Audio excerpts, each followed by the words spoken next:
오늘 말씀은 사도행전 16장 1절부터 10절까지의 말씀입니다. 말씀의 제목은 이와 같습니다. 성령의 새바람, 사람, 시각, 비전입니다. 제가 성령의 새바람 하면 여러분들은 사람, 시각, 비전이라고 외쳐주시면 됩니다. 한번 해보겠습니다. 성령의 새바람, 사람, 시각, 비전. 복음서의 제자들과 사도행전의 제자들, 사도리라고 표현이 됩니다. 이 둘은 같은 분들인데 굉장히 다릅니다.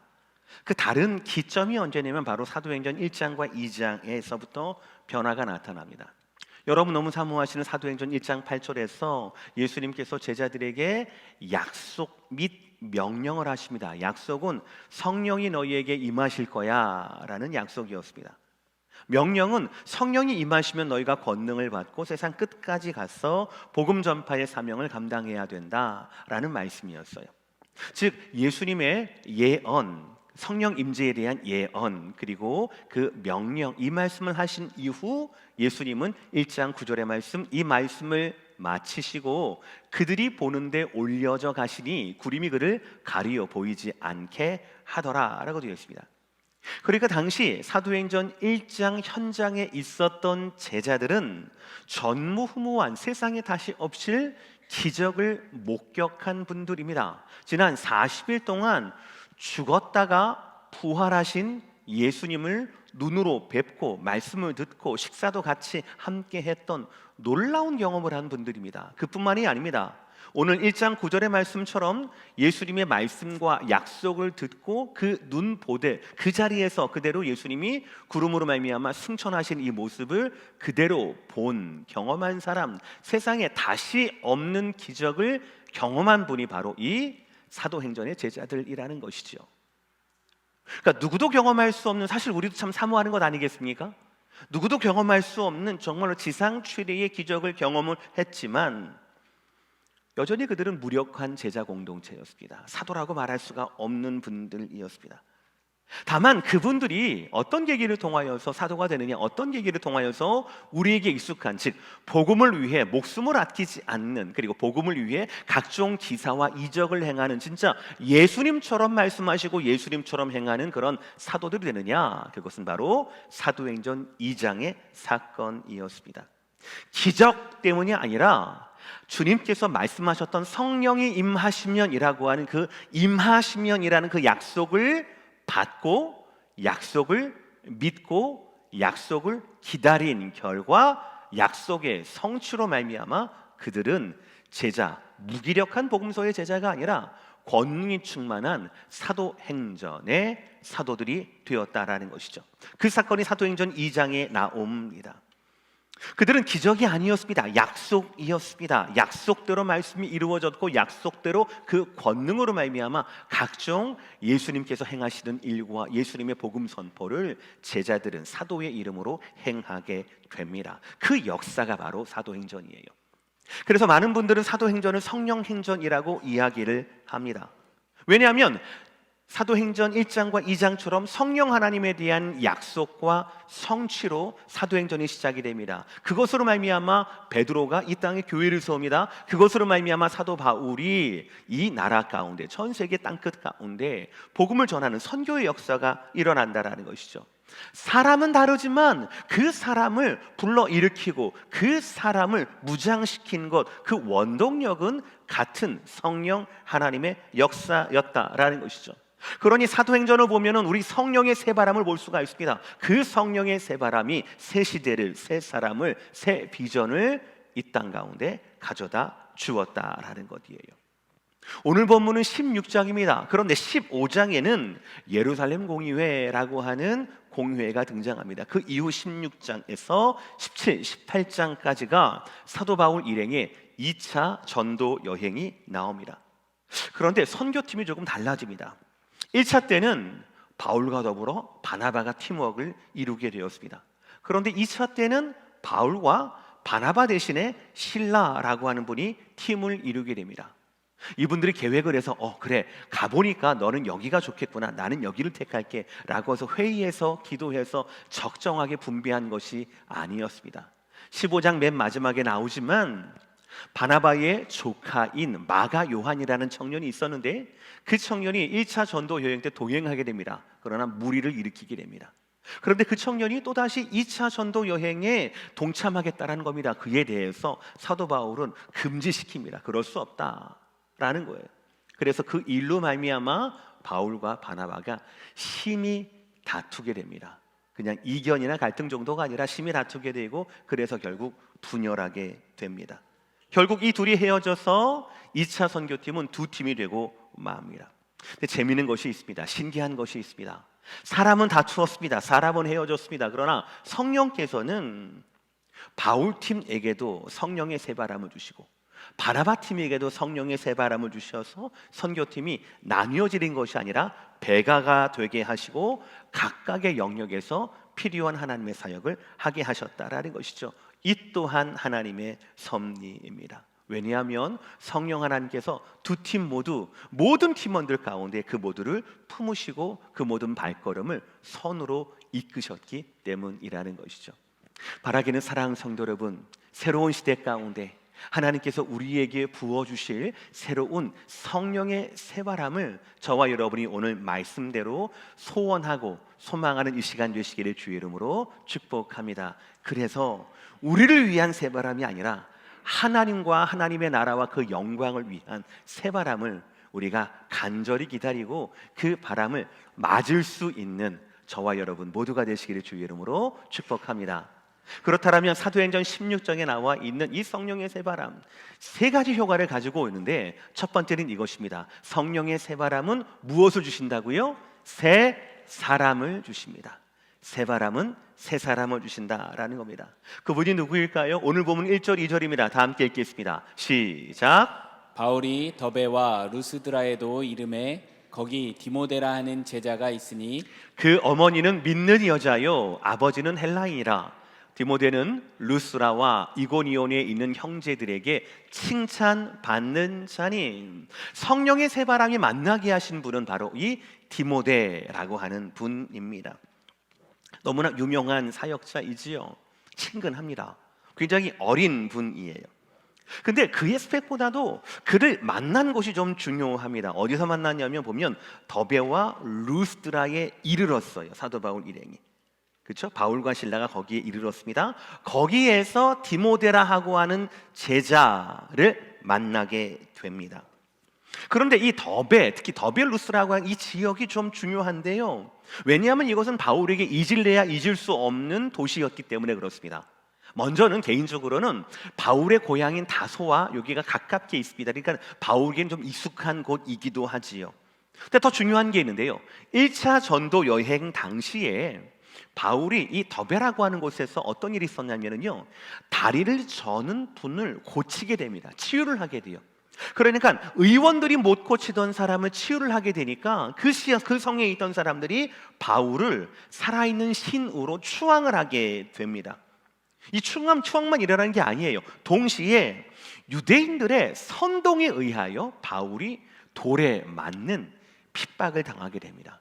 한두 번 맞는 것이 아니라 거의 기절해서 이제 죽었다라고 할 정도까지 그렇게 맞게 되는 사건이 일어난 것이 바로 저것이었어요.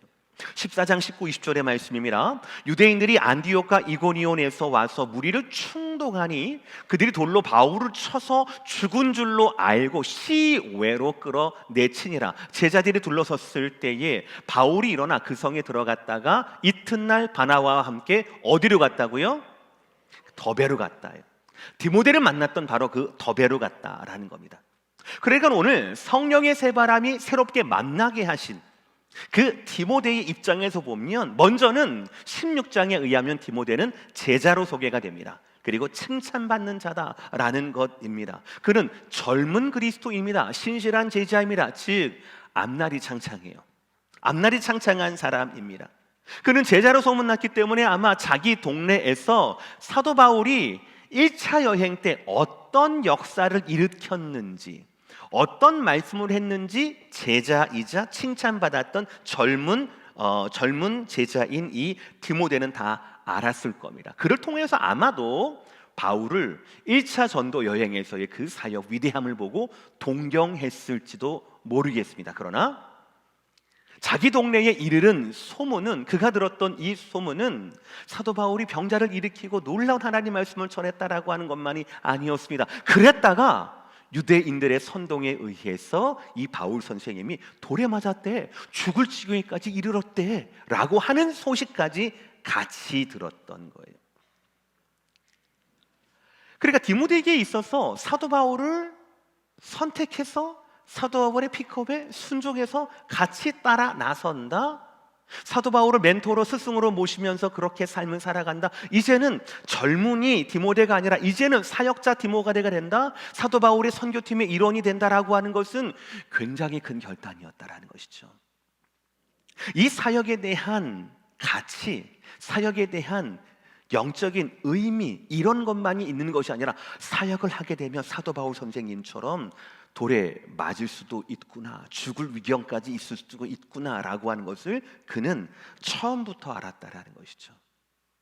그러나 바울에게 일었던 성령의 새바람이 아마도 믿기로는 디모데의 영혼 가운데 일어나게 해주셔서 디모데는 돌에 맞는 것보다도 우리가 전해야 할 복음을 더 우선순위에 두고, 그래서 결국 바울이 말하는 우리라고 하는 그 공동체, 선교의 공동체의 일원이 되었다라는 것이에요. 사랑하는 성도 여러분, 바울이 디모데를 만났던 것처럼, 그래서 이 둘이 한 팀이 되었던 것처럼 성령께서 각자의 영혼 가운데 이끄시는 그 바람이 우리 가운데 자연스러운 선교의 공동체, 영적인 공동체, 구원의 공동체인 오렌지 카운티 제2장로교회가 되시기를 주의 이름으로 축복합니다. 집이 가까워서가 아니고요, 몇십 년 동안 다녀서가 아니고요, 친한 사람 누가 있어서가 아니고요, 비즈니스 하려면 그래도 좀 규모 있는 교회를 다녀야 하니까라는 정도의 이유가 아니고요, 우리 안에 일어나는 성령의 새 바람, 그 바람이 바울에게 디모데를 만나게 했던 것처럼, 그래서 나중에는 바울이 내 믿음으로 낳은 아들이라고 디모데에 대해서 고백하지 않습니까? 그 정도로 하나님께서 만나게 하시는, 우리의 성품 연약함, 우리의 지혜의 부족함을 초월할 만한 분명한 성령 하나님의 만남의 역사가 저와 여러분 가운데, 여러분의 가정 가운데, 여러분의 섬기는 교국 가운데, 특히 우리의 교회 가운데 날마다 일어나게 되기를 주의 이름으로 축복합니다. 그 만남을 사모하시는 저와 여러분 되시기를 바랍니다. 아멘이십니까? 아멘. 두 번째, 성령의 새바람은 우리에게 새로운 시각을 주신다라는 거예요. 바울이 디모데를 만났습니다. 픽업했습니다. 자, 함께 가기로 결정을 했습니다. 떠나기 전에 바울은 디모데에게 할례를 행합니다. 3절 말씀이에요. 다 함께. 바울이 그를 데리고 떠나고자 할새 그 지역에 있는 유대인으로 말미암아 그를 데려다가 할례를 행하니 이는 그 사람들이 그의 아버지는 헬라인인 줄 다 알미러라. 성경을 읽어보시면 조금 이상합니다. 이 부분만 읽으면 할례? 그럴 수도 있지라고 하는데 15장과 16장을 이어서 읽으면 조금 이상해요. 왜냐하면 말씀드린 대로 15장에서는 예루살렘 공의회라고 하는 공식적인 최초의 회의가 나옵니다. 그런데 그 회의의 의제, 아젠다가 바로 뭐냐면 율법을, 특히 할례로 대표되는 율법을 어떻게 복음과 매칭시킬 수 있는가라는 거예요. 실제적인 건 바로 이겁니다. 제자들은 전부 다 유대교 출신이에요. 유대인 출신이에요. 그러니까 이분들은 어릴 때부터 할례를 받았고 어릴 때부터 유대교 배경 가운데 있는 분들이었습니다. 모두가 할례를 했던 경험이 있지요. 그러나 더 이상 선교지에 가보니까 굳이 할례를 행하지 않고도 구원을 얻을 수 있더라, 성령의 충만을 받을 수 있더라라는 것을 얘기를 하기 시작하는 거예요. 그러니까 유대인에게만 구원이 임하는 것이 아니라 세계 모든 사람들에게 구원이 임하게 된 것이다 라고 말하게 된 겁니다. 그게 보이게 된 거예요. 그럼에도 불구하고 유대인 출신 그리스도인들은 아니 그래도 좋은 게 좋은 거니까 믿는 사람들, 구원받길 원하는 사람들, 세례받길 원하는 사람들 할례까지 같이 주자, 할례를 받아야 구원을 받을 수 있다라고 그렇게 말하면 안 되겠느냐라고 얘기가 되는 거예요. 근데 아니다 라고 말하고 확정했던 것이 바로 예루살렘 공의회였습니다. 할례는 구원의 조건이 될 수가 없다라는 것이 예루살렘 공의회뿐만 아니라 바울 신학, 나는 다른 모든 신약 성경에 변하지 않는 진리였어요. 그러니까 15장에서는 할례는 더 이상 구원의 필요가 없다라고 얘기를 해놓고 확인해 놓고 16장 3절에서 그 착한 디모데, 성실하던 디모데, 그 디모데를 데리고 가면서 이 디모데에게 할례를 받게 했다라는 것입니다. 조금 이상할 수가 있다라는 것이죠. 다시 3절의 말씀을 보세요. 왜 할례를 받게 했습니까?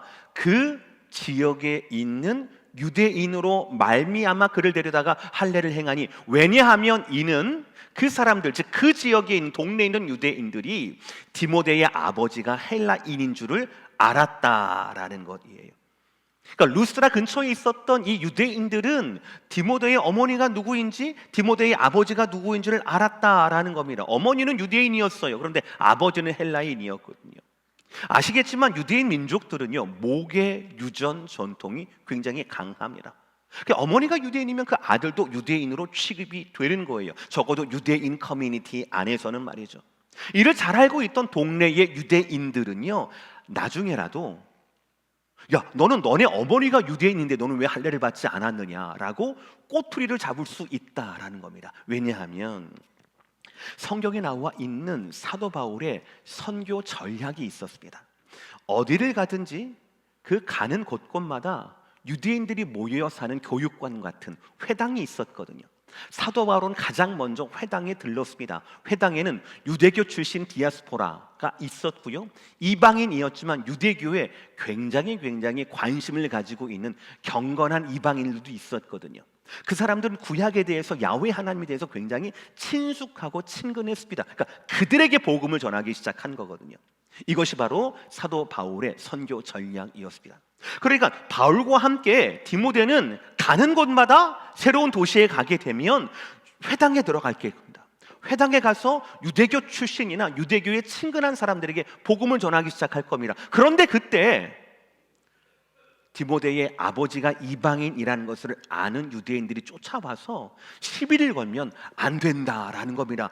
디모데가 할례 받지 않은 것으로 말미암아 시비를 건다라면 디모데가 전하려고 하는 그 복음이 가리워질 수 있다라는 것이에요. 디모데의 할례 유무가 복음 전파에 조금 더 거침이 되어서는 안 된다라는 것이죠. 여러분 잘 보세요.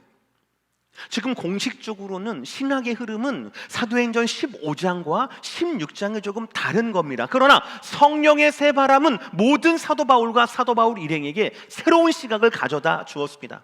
분명히 15장에서는요, 할례가 구원의 조건으로 해석되면 안 된다라고 이야기했지만 오늘 본문 16장, 특히 디모데에게는요, 신학적 이슈가 말고 영혼을 위해서는, 복음 전파를 위해서는, 주님을 위해서는 할례를 받는 것을 감수해야 한다라고 가르친 겁니다.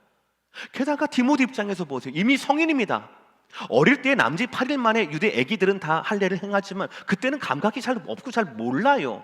그러나 이제 어른이 되었습니다. 어른인데 할례를 행해야 되는 겁니다. 쉽지 않은 결정이지요. 그러나 디모데는 자신의 편리함, 자신의 편의 혹은 신학적 이슈에 자기를 변호하지 않고 오직 한 가지, 복음 전파에만 몰두하고 오케이, 복음 전파에 필요하다라면 할례를 받겠습니다라고 순종하게 되는 거예요. 이 모두가 새로운 시각을 갖게 하신 하나님의 역사라는 것이죠. 그리고 이 모든 것은 지난주 우리에게 주신 말씀과 일맥상통합니다. 로마서 14장 8절의 말씀 다 함께 시작. 우리가 살아도 죽어도 그러므로 사나 죽으나 우리가 주의 것이로다. 할렐루야. 우리는 지난주 이 말씀을 받았습니다. 거기에 대한 우리 믿음의 정도는 다를 수가 있어요. 그러나 어떤 믿음의 정도이든, 어떤 배경을 가졌든, 어떤 경험을 가졌든, 어떤 생각과 판단을 하든 그 모든 것들을 초월해서 우리는 주를 위하여, 주를 위하여, 주를 위하여 라는 것입니다. 나는 고기를 먹을 수 있는 귀한 믿음이 있지만 혹시 고기를 먹는 내 모습 때문에 믿음이 연약한 자들이 떨어질까? 믿음이 연약한 자들이 시험받을까? 나는 그 연약한 자를 위해서 평생 동안 영원히 고기를 먹지 않겠다라고 얘기했던 고린도서 8장의 사도 바울의 그 결단처럼 오늘 사도 바울은 디모데에게 말하는 겁니다. 할례는 구원의 조건은 아니야. 그러나 우리가 주를 위하여 사역을 하고 연약한 자들에게 복음을 전하려면 이방인 출신 아버지를 둔 네가 할례를 받는 것이 마땅할 것 같아. 할례를 받자 라고 했더니 디모데는 뭐라고 합니까? 예 라고 했던 거예요. 사랑하는 성도 여러분, 저와 여러분에게 이 성령의 새바람이 가져다 주는 이런 새로운 시각이 생기게 되기를 주의 이름으로 축복합니다. 우리는 그동안 우리를 위하여서, 우리의 권리를 위하여서, 내가 하고 싶은 뭔가를 위하여서, 내 욕심과 내 이름을 위하여서, 내 나라와 내 영광을 위하여서 변호하기에 바빴습니다. 설득하기에 바빴습니다. 아닙니다. 성령의 새바람이 우리에게 주시는 새로운 시각은 바로 뭐냐면 더 이상 나를 위한 삶이 아니라 주를 위하여, 주를 위하여, 주를 위하여 행하는 삶. 아픔이 되고 연약함이 되지만, 무섭고 두렵지만, 솔직히 이해가 되지도 않지만, 그럼에도 불구하고 주를 위하여 갖게 하시는 새로운 삶에 대한 목적, 사역에 대한, 사명에 대한 새로운 시각이 저에게도 여러분에게도 주의 이름으로, 성령으로 충만하게 되기를 주의 이름으로 축복합니다. 그 결과입니다. 놀라운 결과입니다. 우리 모두가 사모하기를 바랍니다. 똑똑히 크게 시작. 4절로절 시작. 여러 성으로 다녀갈 때에 예루살렘에 있는 사도와 장로들이 작정한 규례를 그들에게 주어 지키게 하니 이에 여러 교회가 믿음이 더 굳건해지고 수가 날마다 늘어가니라. 할렐루야. 한 교회가 아닙니다. 여러 교회입니다. 여러 교회가 믿음이 더 굳건해지고 그리고 수가 날마다 늘어가니라 라고 말씀하고 있습니다. 이 말씀이 그대로 저와 여러분의 비전 되기를 주의 이름으로 축복합니다. 우리 교회뿐만 아니라 이웃타에 있는 교회, 우리 교회뿐만 아니라 우리 교회에서 같이 예배드리는 베트남 교회, 모든 교회들이 믿음이 더욱더 굳건해지고 그 수가, 이때 아멘 하셔야 돼요. 날마다,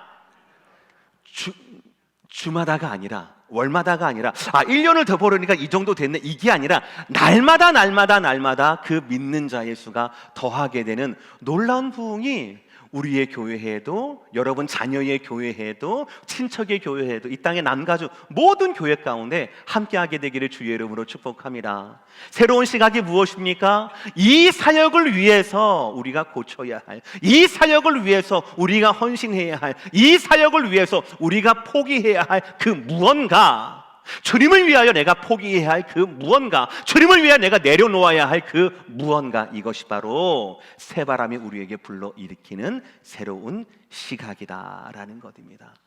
그 시각을, 새로운 시각을 사모할 수 있는 저와 여러분 모두가 되시기를 주의 이름으로 축복합니다. 오늘 말씀의 결론입니다. 3번 시작. 새바람은 비전을 주십니다.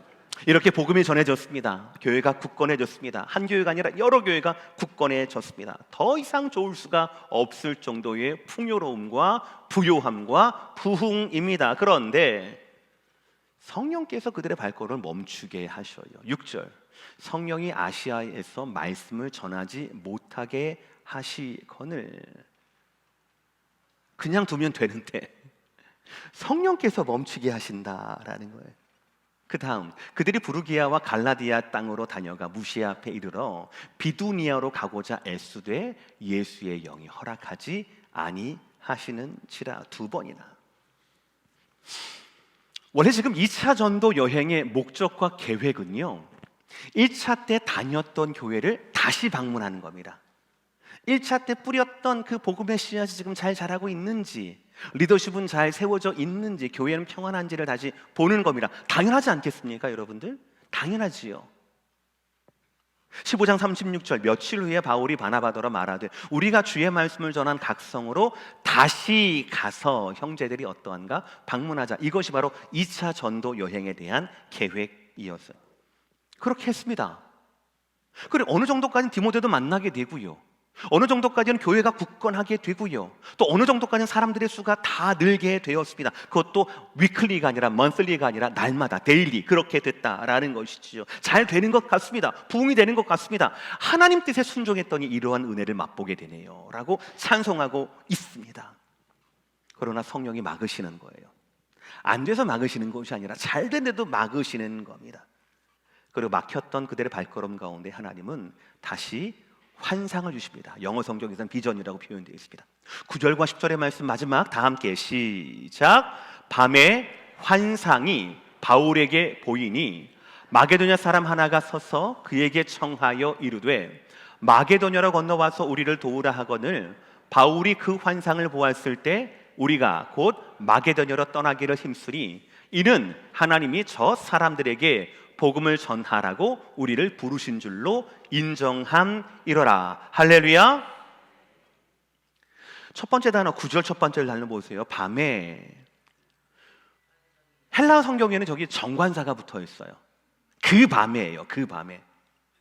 어딘지는 모르겠는데 하나님 막으시는 거예요. 두 번이나 막으시는 겁니다. 갈 바를 알지 못하는데 바로 그 밤에 목적지를 잃었습니다. 계획을 다 잃었습니다. 쉽게 말하면 바울은요 2차 선교 여행을 동쪽으로, 즉 지금의 아시아 투르키예 지역으로 가려고 계획을 했었거든요. 근데 지금 마게도니아, 즉 지중해 쪽으로, 서쪽으로, 바다 쪽으로, 유럽 쪽으로 하나님이 인도하시는 겁니다. 언제요? 그 밤에. 내가 길을 잃었을 때, 내가 막혔을 때, 그 밤에 하나님의 환상이, 하나님의 비전이 바울에게 임했던 겁니다. 유명한 마게도니아 환상이에요. 그 환상을 보았던 바울은 하나님의 뜻이 아시아에 있는 것이 아니라 저 유럽 사람들에게, 마게도니아 사람들에게 복음을 전하라고 하시는구나라고 깨닫고 결단하게 됩니다. 더 중요한 사실이 있습니다. 이 환상은 누구에게 임했는가? 바울에게 임했습니다. 그런데 10절의 말씀을 보세요. 바울이 그 환상을 보았을 때 그 다음 주어가 뭐예요? 바울이 그 환상을 보았습니다. 그런데 누가 떠나가기를 힘씁니까? 우리가예요. 우리가. 왜입니까? 이는 하나님이 저 사람들에게, 즉 마게도냐 사람들에게 복음을 전하라고 누구를 부르신 줄? 우리를 부르신 줄로 인정함이라, 이 말씀이에요. 환상은, 비전은 바울에게 주신 비전이었습니다. 한 사람에게 주신 비전이었습니다. 환상이었습니다. 그러나 그 환상이 우리 모든 팀들에게 인정이 된 겁니다. 이게 중요하거든요. 많은 사람의 비전이, 많은 교회의 비전이 여기서 꺾이게 됩니다. 그 비전이 그냥 한 사람에게서 끝나게 됩니다. 왜요? 인정하지 않으니까요. 저 인정한다라고 하는 이 단어가 참 중요합니다. 참 신기한 단어예요. 인정한다라고 하는 단어는요, 위에, 어느 위에 라는 단어와 함께 결합하다, 그러니까 함께 올라타다라고 하는 단어가 합쳐 있어요.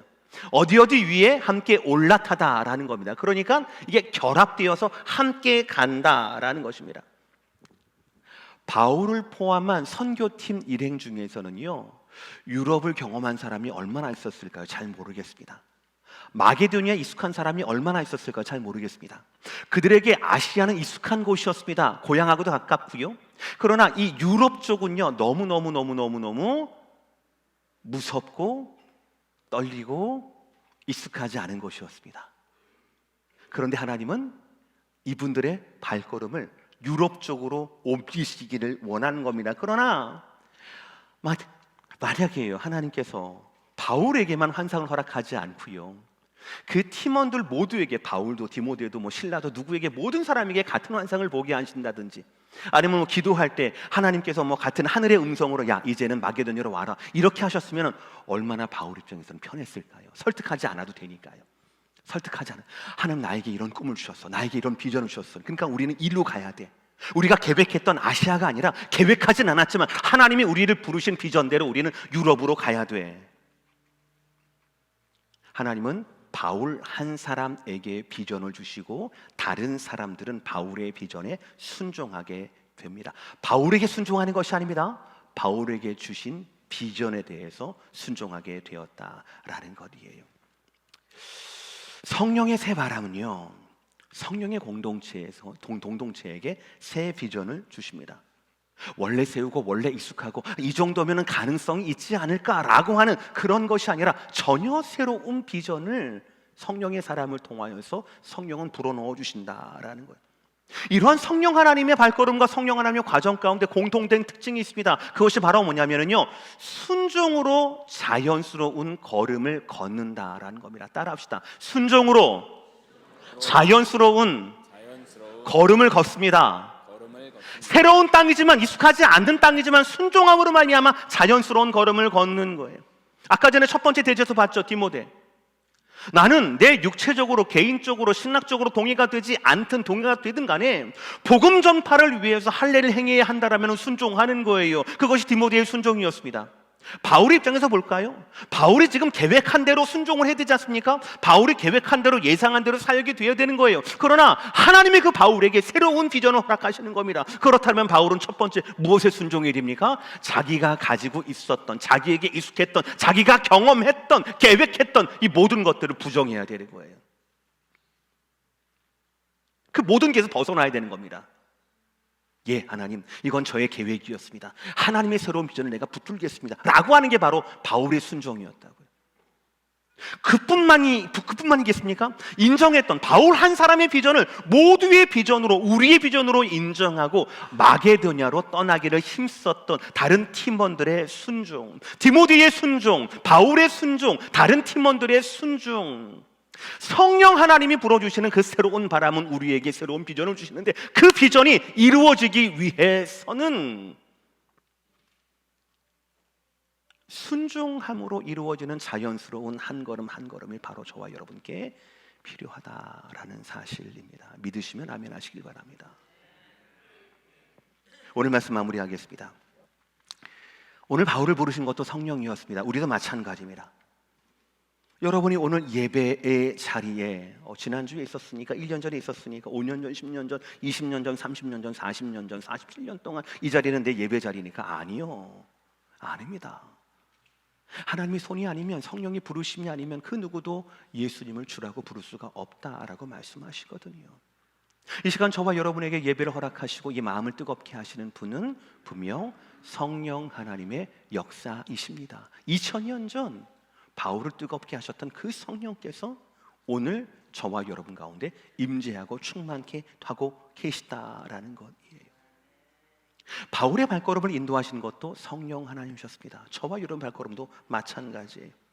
바울이 세운 교회도 성령의 역사였고 우리 오렌지 카운티 제2장로교에 걸어왔던 47년의 역사 또한 성령께서 이끄셨고 성령께서 만나게 하셨고 성령께 여러분 모두가 순종하신 결과가 바로 이 우리의 교회 아니겠습니까? 그런데 사랑하는 성도 여러분, 새로운 시대가 도래했습니다. 새로운 시대에는 성령의 새로운 바람이 기대가 되어야 합니다. 이를 위해 기도해야 합니다.